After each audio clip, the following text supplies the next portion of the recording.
মাঝরাত আমিরের মোটর বাইকটা প্রচণ্ড গতিতে ফাঁকা রাস্তা দিয়ে ছুটে চলেছে।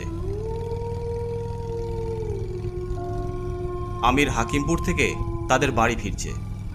হাকিমপুরে তার এক বন্ধুর বাড়ি। সেই বন্ধুর বিয়ে ছিল আজ। চেষ্টা করেছিল সন্ধ্যের মধ্যে বেরিয়ে পড়বে, কিন্তু বন্ধুর পীড়াপিড়িতে রাতে খেয়ে যখন বের হলো তখন 11টা বাজে। যদিও আমিরের বন্ধু তাকে রাতে থেকে যেতে বলেছিল, কিন্তু সে রাজি হয়নি, কারণ পরদিন তার বাবাকে ডাক্তার দেখানোর ডেট আছে। এই ঝাউবনের কবরস্থানটা ভালোই ভালোই পার হতে পারলে আর ভয় নেই। হেডলাইটের আলোতে অনেক দূর পর্যন্ত স্পষ্ট দেখা যাচ্ছে।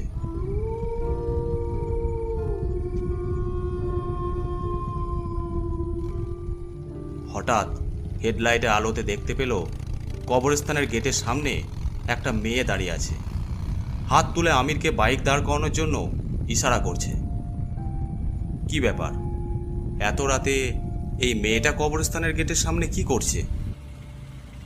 আমির বাইকটা মেয়েটার সামনে দাঁড় করালো।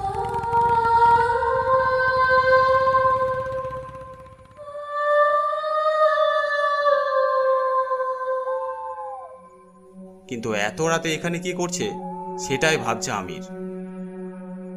বাইক দাঁড় করালেন কেন? কি দরকার বলুন? আপনি তো বিরামপুর হয়ে যাবেন। আপনি কি আমাকে সামনের ওই 3 মাথার মোড়ের কাছে নামিয়ে দিবেন? আপনি এত রাতে এখানে কেন এসেছিলেন?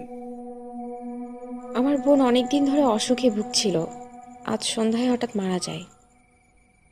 কেন, কি হয়েছিল তোমার বোনের? আর তার জন্য আপনি এখানে একা দাঁড়িয়ে আছেন কেন?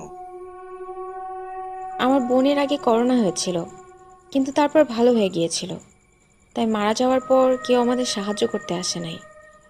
এজন্য আমি বোনকে দাফন করার জন্য নিয়ে এসেছিলাম, কিন্তু এসে দেখি কবরস্থান বন্ধ। তাই আবার ফিরিয়ে নিয়ে যাব।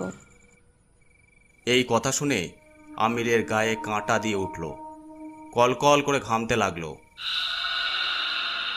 আপনি একটা মেয়ে মানুষ, এত রাতে লাশ দাফন করতে এসেছেন? না, আমাদের বাড়িতে কোনো পুরুষ মানুষ নেই। আমি আর আমার বোন থাকতাম। এখন বোনও আমাকে ছেড়ে চলে গেল। আমি একা হয়ে পড়লাম। আমার তো মনে হচ্ছে মেয়েটার অন্য কোনো মতলব আছে। নিশ্চয়ই কোনো ফন্দি ফিকির সাজিয়েছে। আপনার বোনের লাশটা কোথায়? ওই যে ওই গাছতলায়। গাছতলায় তাকিয়ে দেখলো মাঝারি সাইজের একটা